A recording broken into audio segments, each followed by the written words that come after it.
இப்போ இதில் ஒரு பிரச்சனையை பார்த்துக்கோங்க. 81 ஃபெயில். ஓகேவா? ஏன்னா இப்போ வந்து 81ங்கிறது நான் கொடுக்கவே இல்லை.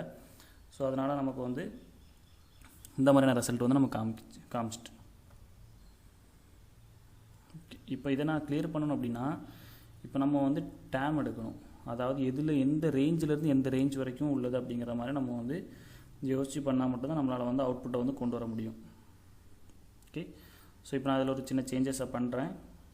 பாருங்கள், மார்க் வந்து லெஸ் தென், இது ஒரு ஆப்ரேட்டர் தான், லெஸ் தென் ஆப்ரேட்டர், இது கிரேட்டர் தென் ஆப்ரேட்டர்.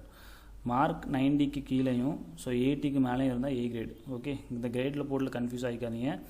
நான் வந்து உங்களுக்கு புரிஞ்சுக்கிறதுக்காக தான் இதை பண்ணியிருக்கேன். ஸோ நீங்கள் வந்து ட்ரை பண்ணி பாருங்கள். அந்த டாஸ்க்கை வந்து எப்படிங்கிறத ட்ரை பண்ணி பாருங்கள். இப்போ நான் ரன் பண்ணுறேன்.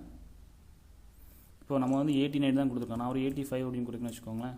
ஏ கிரேட் அப்படிங்கிற மாதிரி எனக்கு காமிச்சிடும்.